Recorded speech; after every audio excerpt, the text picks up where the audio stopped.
The de Havilland Mosquito shouldn't have worked. By all logic of 1938 military doctrine, Geoffrey de Havilland's idea was madness, a bomber made largely of wood, unarmed, relying solely on speed. The Air Ministry's response was predictable, polite refusal. Metal was progress. Wood was history. Aluminum, not birch or spruce, would win the next war. Yet de Havilland persisted, and within that stubbornness lay the seed of one of Debussie's most remarkable aircraft, and the story of an unlikely man who would make it even faster. Britain faced a dire equation in the late 1930s. Rearmament surged, but aluminum was scarce, rationed among Spitfires, Hurricanes and bombers. De Havilland saw opportunity in limitation. His company had mastered laminated wood construction, birch plywood bonded to Ecuadorian balsa and Canadian spruce, with casein glues perfected for furniture. The result, a structure light, strong and manufacturable by craftsmen in furniture and piano workshops who were excluded from metal airframe work. The Mosquito would be a warplane built by artisans, not at the cost of fighter production. The 1939 design was bold. Two Rolls-Royce Merlin engines, the same that powered Spitfires, on a sleek wooden frame with a 16.5-meter wingspan. No turrets, no defensive guns, just a pilot and navigator trusting mathematics over armor. The figures promised wonder: over 400 mph at altitude, faster than any fighter alive. On 25 November 1940, the first yellow-painted prototype lifted from Hatfield Aerodrome. Geoffrey de Havilland Jr. advanced the throttles, and the aircraft leapt eagerly. By February 1941, tests at Boscombe Down confirmed it. 392 mph at 22,000 feet, heavy with test gear. Skepticism began to melt, but speed in theory differs from speed under fire. Early Mosquitoes with Merlin XX engines were limited to 14 psi boost for takeoff, less in cruise. These limits were sacred, calculated by Rolls-Royce to prevent piston and bearing failure. Cross those lines, and you risked an engine shredding itself mid-air. Yet by late 1942, deep raids into Germany revealed a problem. The Luftwaffe's FW-190s and Bf-109Gs were catching up. Crews reported near misses, tracers too close, dives that barely widened the gap. The Mosquito was still fast, but not fast enough. Enter Roderick Banks. He wasn't an engineer, just a fitter at RAF Marham, responsible for maintaining Merlins across the bomber fleet. His orders were to follow manuals, not question them. But Banks had an unusual curiosity. He read everything: manuals, blueprints, thermodynamic notes. A former Rolls-Royce apprentice, he understood engines in ways few sergeants did. And in 1943, he noticed something odd. The Merlin's engineering data showed that parts could safely handle more boost than the manuals allowed. The limits weren't about breaking points, they were about guarantees, safe margins for mass production. Banks began to wonder, what if you pushed past that comfort zone, just slightly, on engines in top condition? The math was simple. Each 2 psi of extra boost meant roughly 100 extra horsepower. On a Mosquito, that could mean 15 more miles per hour, enough to turn survival into certainty. Miles per hour at altitude, the difference between escape and annihilation. But those figures concealed complexity. Push an engine beyond its limits, and detonation followed. The air-fuel mixture exploding too early, battering pistons with shock waves that could fracture metal in seconds. The Merlin's 100-octane fuel resisted that fate better than lesser grades, but even that had limits. Banks realized everything depended on mixture precision. Too lean and too much air, and cylinder heat skyrocketed. Too rich, too much fuel, and efficiency vanished. The narrow balance point shifted constantly with height and throttle. He began cautiously. One engine due for overhaul became his experiment. Banks recalibrated the boost control unit, advancing the overboost cutoff by 2 pounds. Then he enriched the high-power mixture slightly, using evaporative cooling to tame the heat. On the test stand, the Merlin roared at emergency pressures for minutes instead of seconds. Gauges quivered, temperatures climbed, but nothing failed. No melted pistons, no cracked rods. Proof of concept was one thing. Permission was another. RAF engineering bureaucracy despised improvisation. Every change required layers of approval, endless forms, risk analyses filed in triplicate. Banks's idea existed in a shadow zone, not unlawful yet entirely unauthorized. He needed a believer, someone willing to risk career for a fitter's hunch. Squadron leader Peter Channer became that man, a veteran Mosquito pilot with little patience for bureaucratic timidity. In February 1943, over Cologne, a Bf-109G had chased him so close he'd seen the Germans' oxygen mask. That memory made him listen when Banks explained. Channer's verdict was simple. If it works, it's initiative. If it doesn't, it's your neck. They chose a Friday night when the station engineering officer was away.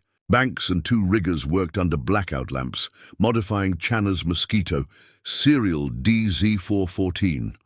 By dawn, it looked ordinary, indistinguishable from the others. Only the logbook hinted at the truth. Fuel mixture optimization, routine adjustment. The Merlin's boost system was simpler than most imagined, which made Banks's tampering both possible and perilous. At its heart sat a barometric capsule, a sealed bellows that sensed altitude. As air pressure dropped, it expanded, mechanically limiting boost to prevent overstrain. Rolls-Royce had set those capsules conservatively, assuming rough handling, inconsistent fuel, and imperfect maintenance. Banks targeted that assumption. Inside, a spring controlled how much pressure the capsule allowed before cutting boost. Replacing it with one just slightly softer, barely measurable, lifted the ceiling from 18 psi to 20.2. Not dramatic, but at 20,000 feet, that meant 15 more miles per hour, 380 to 395.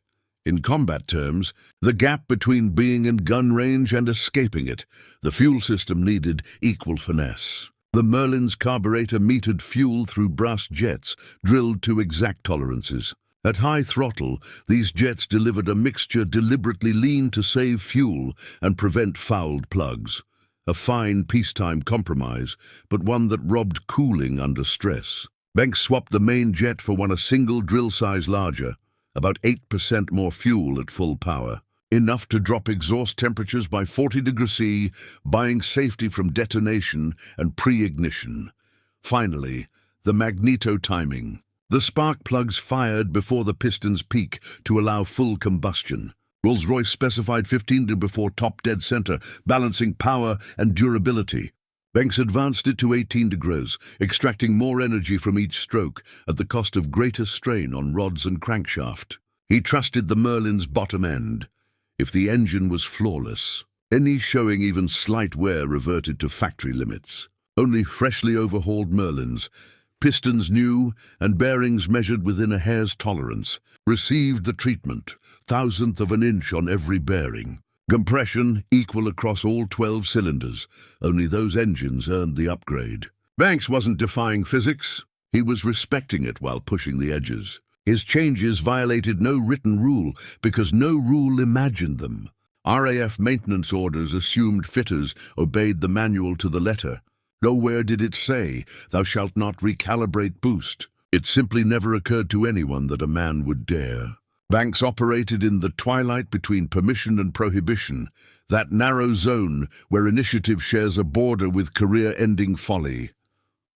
Rolls-Royce, had they known, would have been horrified. Their warranty vanished the moment limits were exceeded. They'd spent years destroying Merlins on test stands, measuring precisely when pistons melted, bearings seized, crankshafts twisted. Those red lines existed for good reason, because failures at altitude meant lost aircraft, dead aircrew, and inquiries that ruined reputations. But Rolls-Royce wasn't flying daylight missions over the Ruhr, dodging Fokker Wolves closing for the kill.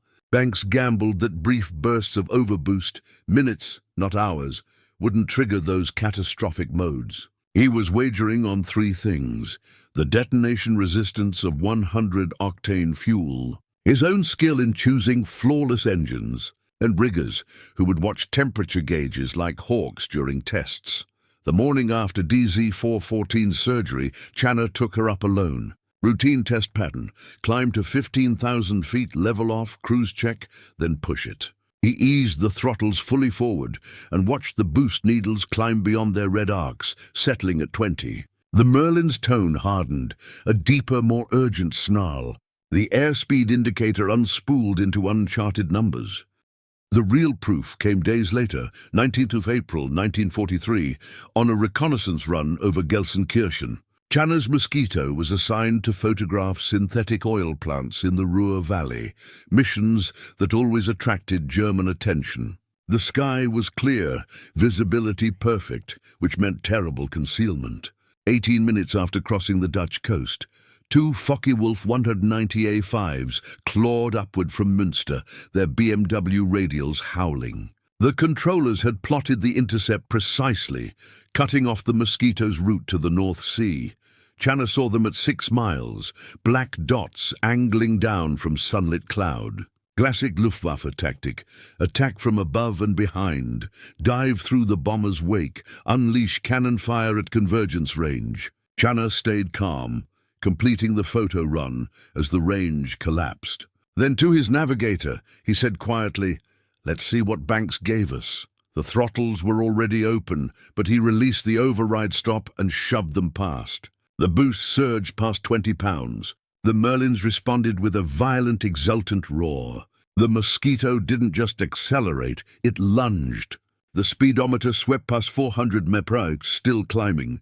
The altimeter unwound as they traded altitude for momentum. The lead Focke-Wulf dove harder to hold pursuit, closing briefly, then losing ground. 500 yards, 6, 7. The gap stretched. The 190 could reach 430 misitrads in a dive, but only for moments. The Mosquito could sustain it. Within seconds, the Germans fell out of range, their tracers vanishing behind. At 800 yards, well beyond effective cannon fire, they broke off, engines shrieking, pursuit futile. Chana held full power for 3 more minutes, crossing into Allied airspace above the Scheldt estuary before throttling back. Both Merlins stayed smooth, temperatures high but safe. The mission complete, and more importantly, survivable. The intelligence report that followed was dry, evaded 2 FW-190s through superior speed. What it didn't say was that physics had just shifted the balance. The Luftwaffe's best interceptor, purpose-built to kill Allied bombers, had been outpaced by one. Word raced through Mosquito squadrons faster than any order could. Pilots began seeking out Banks, and Chana sent them his way with a grin. By May, 3 more Mosquitoes bore the modification. By June, Banks's bay at Marham had become an unofficial tuning shop. The work was still technically unsanctioned, but quietly approved by commanders who valued returning crews over paperwork. Through the summer of 1943, combat reports piled up, each echoing the same line: enemy fighters unable to close, Mosquito escaped by speed. By June 17th, a modified Mosquito had outrun 3 Messerschmitt 109 G6s over Hamburg. On July 3rd, another escaped the pursuit of Kurt Bulligan, an ace with 112 victories, a man who knew interception geometry better than anyone alive. Even he couldn't catch it. On August 22nd, a crew limping home on one engine after flak damage used Banks's modification on the surviving Merlin to stay ahead of 2 109s that should have finished them easily. The results became undeniable. Mosquitoes with altered engines were coming back from missions others never returned from. Their loss rate was less than half that of standard aircraft flying the same profiles. Survival bred experience, and experience sharpened effectiveness, a virtuous cycle that began with a fitter's curiosity. Then came Operation Jericho, a mission demanding precision that bordered on suicidal. The Amiens prison in northern France held 120 resistance members marked for execution on February 19, 1944. London, through SOE channels, received frantic pleas: breach the walls or they'll die. The order went out: free them if possible, destroy the prison if not. The plan required Mosquitoes to strike a 3-story structure with pinpoint accuracy, collapsing guard blocks while sparing prisoner cells. Daylight, rooftop altitude, deep in occupied territory. The odds were obscene. Group Captain Percy Pickard took command, pulling veterans from 140 Wing, men who'd already flown to Oslo, Berlin, and worse. Reconnaissance photos mapped every inch. 2-foot-thick walls, German barracks flanking the main cell block, and a layout that demanded surgical bombing. At 50 feet above the rooftops, any timing error meant your own blast wave could rip the aircraft apart. 19 Mosquitoes lifted from RAF Hunsdon on the morning of February 18th. The execution date moved up by a day. They crossed the channel at wave-top height, navigating by compass and stopwatch. Arriving over Amiens at 12:03 p.m., Pickard led the first wave, 6 Mosquitoes climbing to 150 feet for their attack run. The bombs hit like clockwork, ripping open the eastern wall near the condemned cells. The second wave struck the guard quarters, flattening the German compound. The third wave stayed high, unnecessary. Later intelligence confirmed 258 prisoners escaped, most of those awaiting execution among them. But the bombing was only the first challenge. The Luftwaffe was wide awake. Within minutes, every airfield between Amiens and the coast scrambled fighters. 40 minutes of exposure lay ahead. Pickard's Mosquito never reached England. 2 Focke-Wulf 190s intercepted near Beauvais, their 20mm cannons shredding the unarmored fuselage before evasive action was possible. Pickard and his navigator died instantly. 2 other aircraft fell under similar conditions, pilots forced to fly straight and level during bomb runs. The remaining 16 made it back, most thanks to the modifications Banks had now standardized. Squadron leader Ian McRitchie, leading the second wave, was attacked near Abbeville by 4 FW-190s climbing to intercept. His over-boosted Merlins gave him the extra 10 mph that turned pursuit into retreat. The Germans fired from maximum range, their tracers fading harmlessly behind. Flight Lieutenant Bob Airedale faced worse, a 109 G6 bursting from the clouds near Arras, executing a textbook bounce. Airedale jammed the throttles forward, feeling the engines surge past redline. The 109 stayed with him for 3 minutes, barely 600 yards behind, guns flashing but missing. Then the advantage began to tell. At low altitude, the dense air robbed both planes of peak speed. But the Mosquito held 405 mph, where the 109 could manage 395, 10 miles per hour. Trivial on paper, decisive in survival. Over 3 minutes it became half a mile of separation. The German fired one last burst, broke off, and vanished, likely running short on fuel. Of the 20 aircraft that took off, 12 carried Banks's modification. All 12 returned.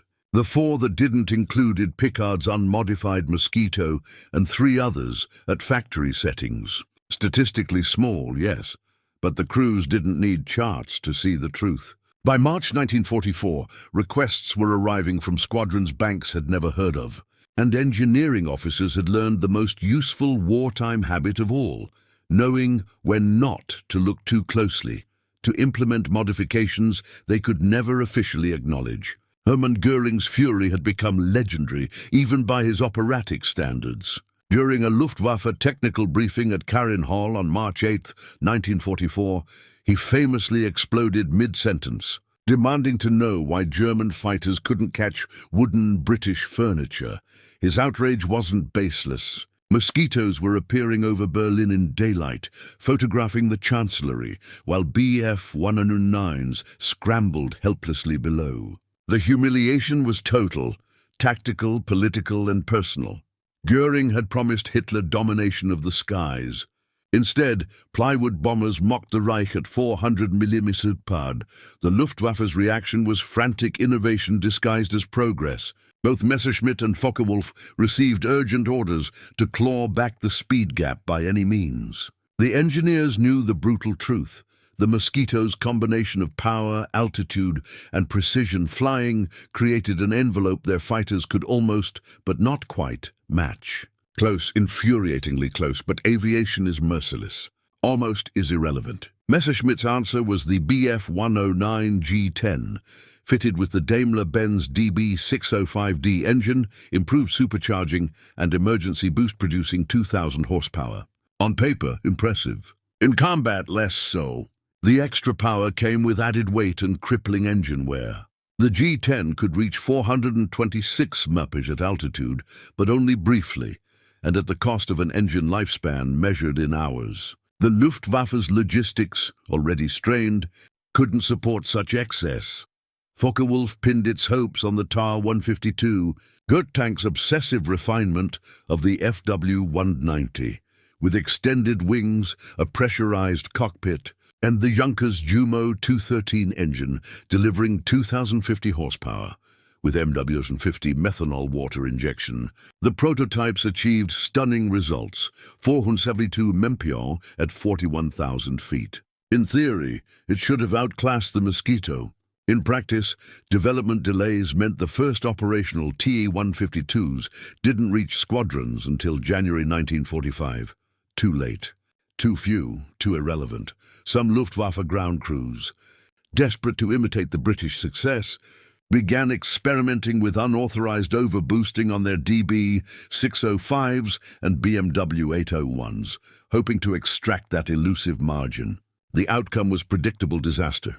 German engines, built under bombardment and with declining material quality, couldn't take it. Bearings seized, pistons shattered, connecting rods burst through crankcases. There were cases of Bf-109s disintegrating during takeoff because pilots demanded power their engines couldn't deliver. The root cause wasn't just engineering, it was collapse. Rolls-Royce's factories at Derby and Crewe still enjoyed skilled labor, consistent materials, and stable supply lines. German industry by 1944 was fractured, its facilities scattered, its workforce largely slave labor with minimal training. Alloy shortages forced substitutions. Tolerances became guesses. An engine that looked perfect on paper could hide fatal flaws within its crankcase. General Adolf Galland, commander of the Jagdflieger, understood the grim truth. In an April 1944 memorandum to Göring, he admitted that even when German fighters intercepted Mosquitoes, the bombers often escape through sustained high-speed flight that our aircraft cannot match without mechanical breakdown. He requested consolidating fighter strength from lesser sectors to swarm Mosquito routes, accepting losses elsewhere to guarantee interceptions. Göring refused. The Reichsmarschall clung to his delusion of technical supremacy. He believed German genius would inevitably produce an aircraft to humble British wood and glue.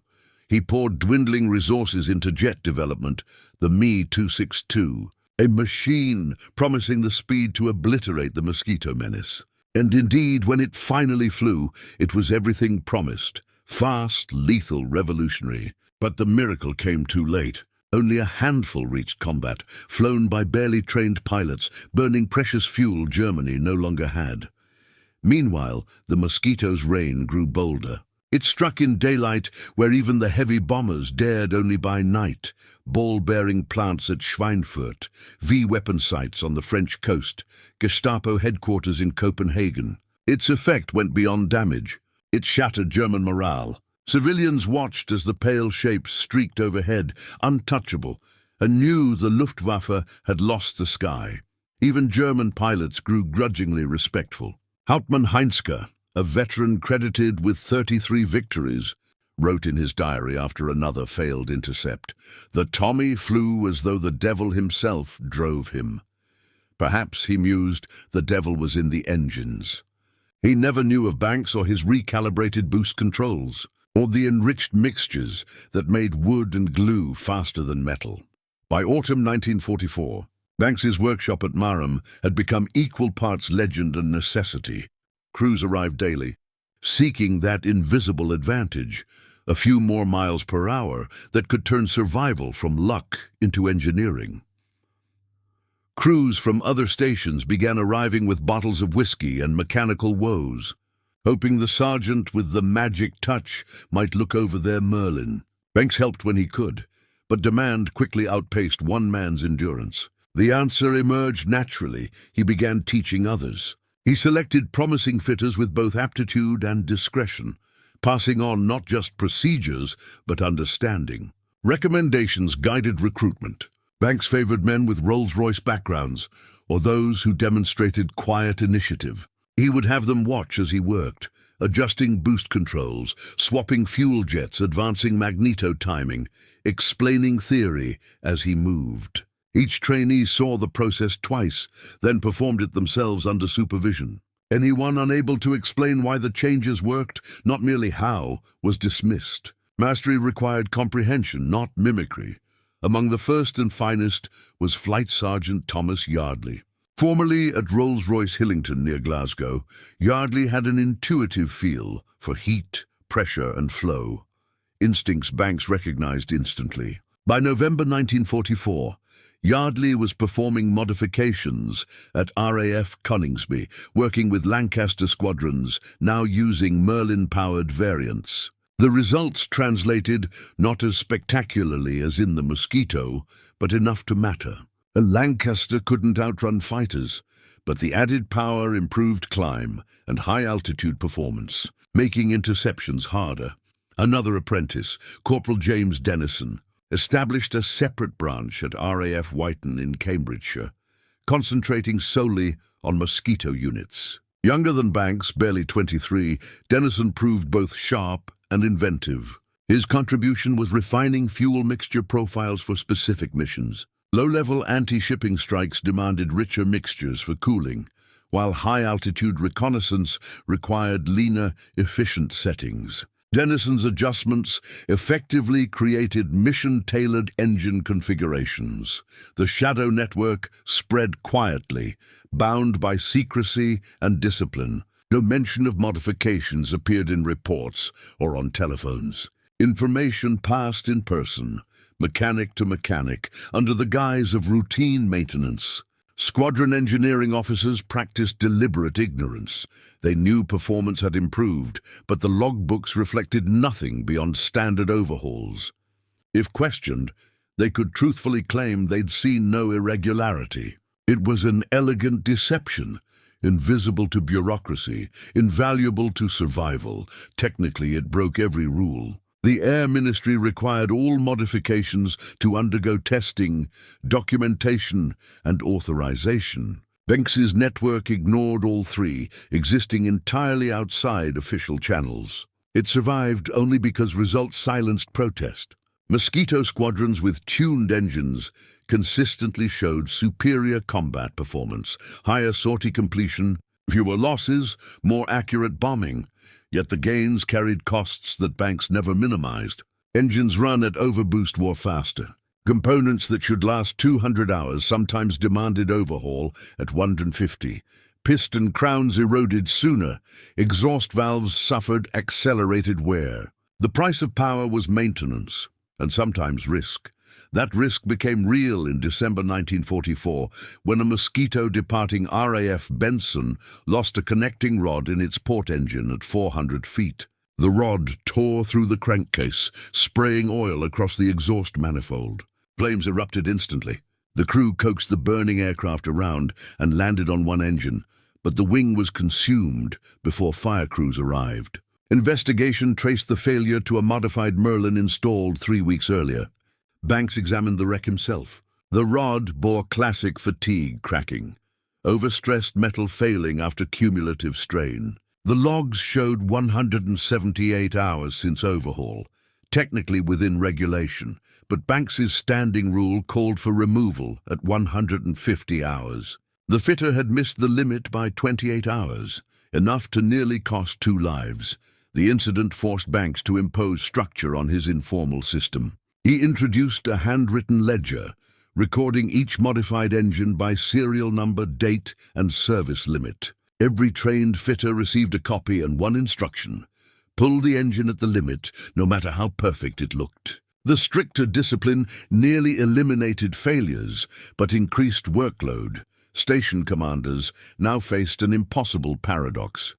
They couldn't officially sanction modifications that violated ministry doctrine, yet they couldn't afford to lose the performance edge those very modifications provided. So they did what wartime necessity always demands. They looked away and prayed. The paperwork never caught up. The official solution became studied ignorance. Engineering officers received verbal directives to maintain engines to optimal performance standards, a phrase so ambiguous it could justify anything or nothing depending on who was listening. But the illusion of control shattered on January 14, 1945. Flight. Lieutenant David Wilson and his navigator were 40 minutes into a reconnaissance sortie over Kiel when the starboard Merlin's temperature gauge spiked past the red zone. Wilson throttled back immediately, but the trend was irreversible. Oil pressure falling, metal temperatures climbing. He turned for home, coaxing the ailing engine while the Port Merlin bore the strain. They almost made it. 8 miles off the English coast, the starboard engine seized, the propeller windmilling uselessly. Wilson ditched in the freezing North Sea. 90 minutes later, rescue crews found both men half conscious but alive. The post-flight teardown revealed the chain of failure. A hairline crack in an exhaust valve, overheated by repeated high-boost operation, had spread across the valve face. A fragment broke loose mid-flight, fell into the combustion chamber, and pulverized the piston crown. Metal shards tore through the cylinder wall, contaminating the oil with debris that scoured the bearings to destruction. The seizure was inevitable. Banks read the report like a man watching his own prophecy fulfilled. He'd always known the price of power. Sustained overboost pushed components beyond any design lifetime. The question was whether the tactical gain justified the mechanical loss. Wilson's survival gave the answer in blood and probability. Between June 1944 and March 1945, Mosquitoes with modified engines flew roughly 3,400 combat sorties. They lost 11 aircraft, 0.32%. Standard Mosquitoes on comparable missions lost 47 out of 6,800, 0.69%. Twice the survival odds, statistically undeniable. But the same record showed 23 severe mechanical failures, forcing emergency landings or bailouts, with 3 crews killed and 7 injured. That arithmetic haunted Banks. Every modification he approved saved some and doomed others. Pilots requested the upgrades knowing the risks, but the responsibility still weighed on him. Each failed engine was one he had personally altered, his hands turning those screws, his judgment deciding that extra inch of boost. Squadron engineers faced similar choices. Maintain engines by the book, sacrifice speed and risk interception, or push limits and accept that some machines would burn themselves out. Most chose the latter. Combat was crueler than metallurgy. A fighter's cannon fire ended lives far faster than an overheating valve. And a ditching in the North Sea, though perilous, still offered survival, something German captivity rarely did. Officially, Rolls-Royce remained silent, but the company was far from ignorant. Field service inspectors noticed engines coming back for overhaul with wear far beyond rated expectations. The questions they asked were cautious, the answers evasive. Reports made their way to Derby, where senior engineers quietly debated the implications. Their engines were being abused and succeeding. To protest might cripple the Mosquito program's edge. To condone it was heresy. Privately, some were fascinated. The Merlin's safety margins had always been conservative. Banks's work, though unofficial, had effectively become a live combat experiment, data from conditions no test stand could reproduce. Every maintenance log was a laboratory record written in oil and flame. But the strain reached the ground crews too. Mechanics working on modified engines knew each decision carried mortal stakes. Approving a borderline temperature, delaying an overhaul, trusting a reading, it could kill a crew. Yardley developed a stomach ulcer from the stress. Others requested transfers to quieter postings.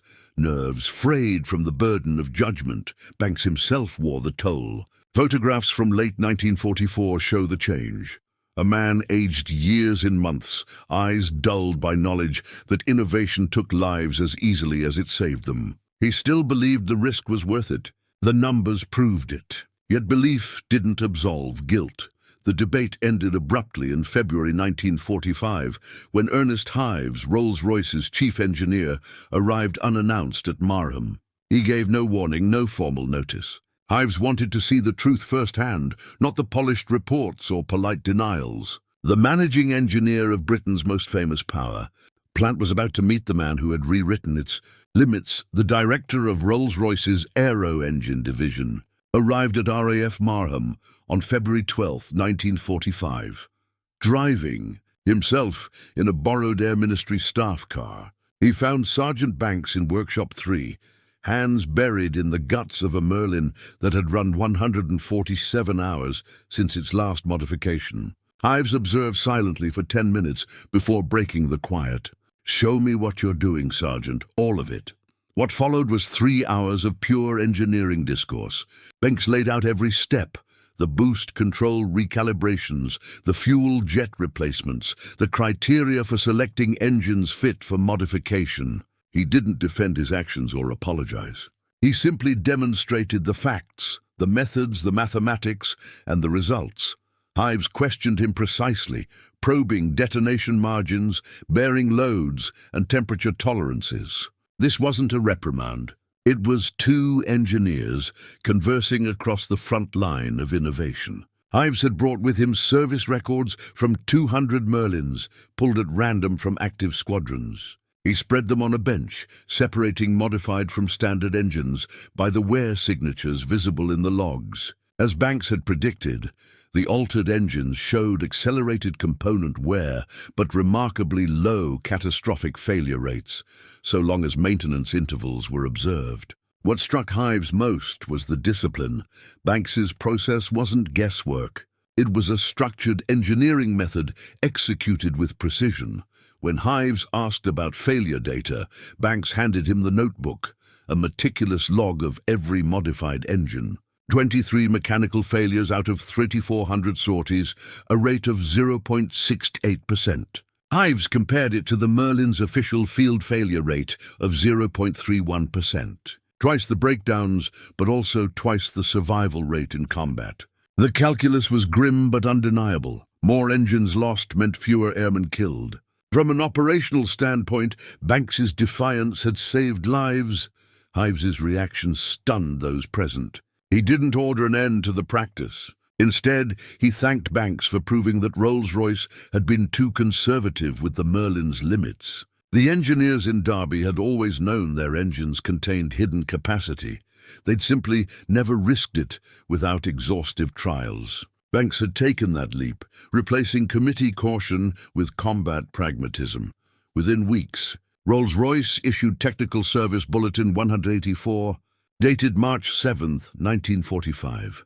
The document officially raised permissible boost pressures for Merlin engines under defined conditions, essentially legitimizing Banks's work. Engines had to be freshly overhauled, fueled exclusively with certified 100 octane, and inspected every 150 hours. Enriched mixture settings were approved.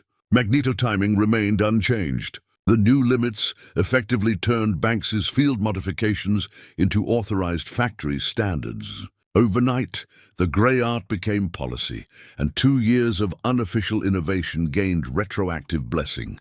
The influence spread rapidly. Late-model Spitfires and Mustangs adopted the same principles, gaining critical high-altitude performance advantages over German jets. The post-war Merlin 100 series incorporated those lessons permanently: stronger alloys, refined cooling, and higher sustainable boost thresholds. Banks's fingerprints were embedded deep in the evolution of the engine, even if his name was not.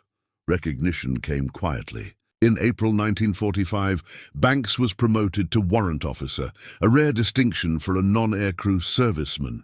His commendation cited exceptional technical contributions to operational effectiveness, bureaucratic understatement for a man who had redefined an aircraft's limits. Pilots he'd unknowingly saved sent letters.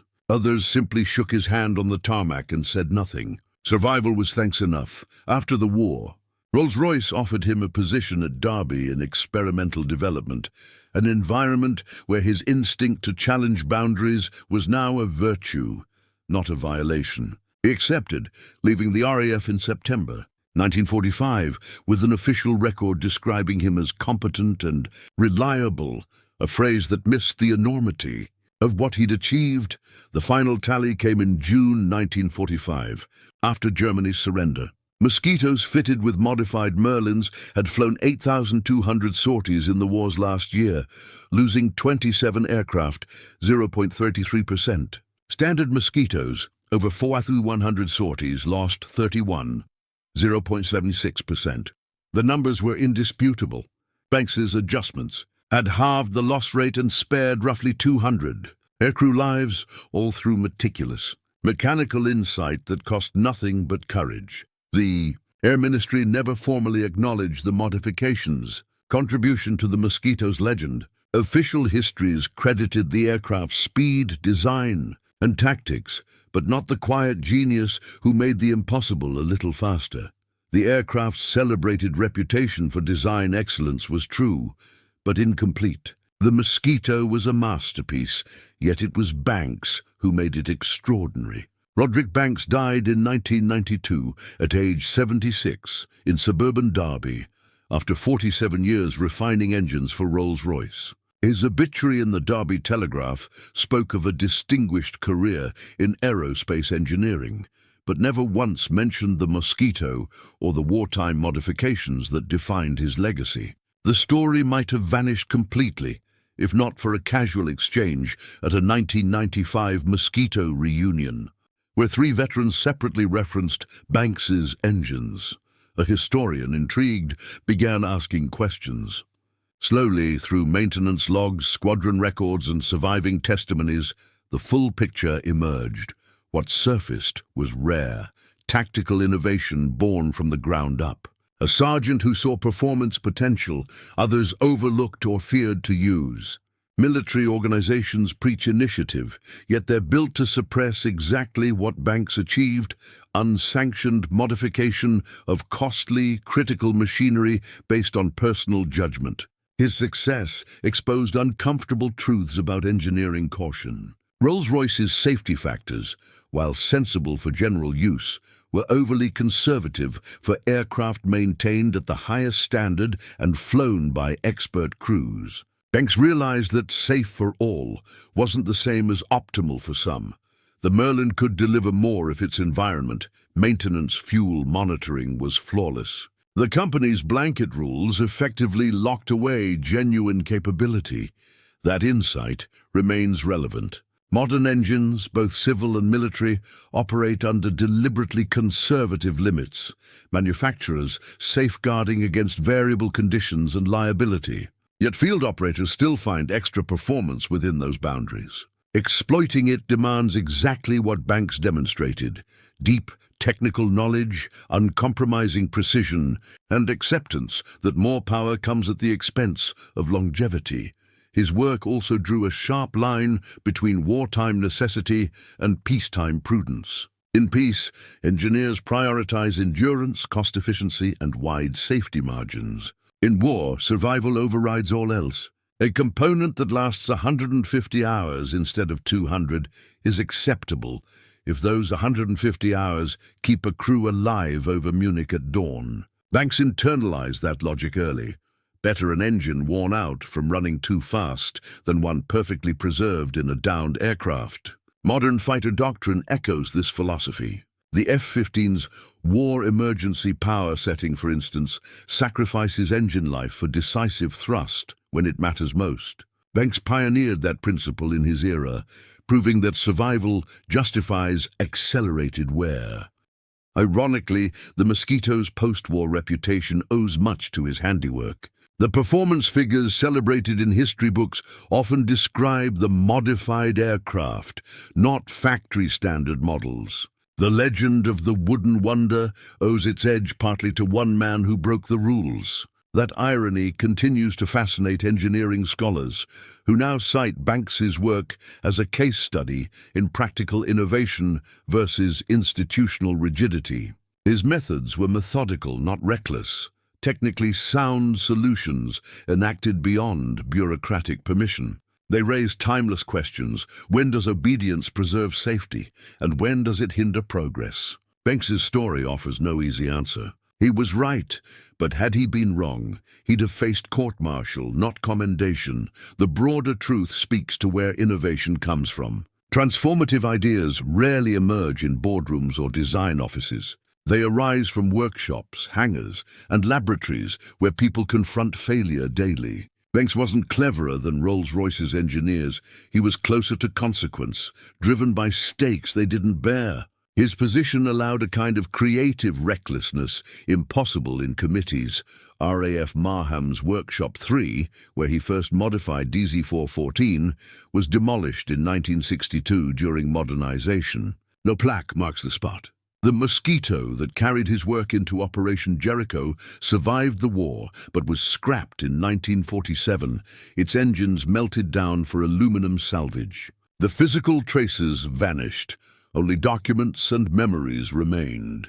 Yet his influence endured, woven quietly into modern engineering practice. Today, manufacturers maintain structured field feedback channels to capture the very kind of insight Banks once offered in secret. Instead of punishing unauthorized success, companies now study it. Rolls-Royce's successors encourage service representatives to report anomalies that improve performance. A formal echo of Banks's informal revolution, the Mosquito's legend survives because it achieved the impossible, bombing in daylight, flying to Berlin and back, striking with surgical precision and outrunning everything sent against it.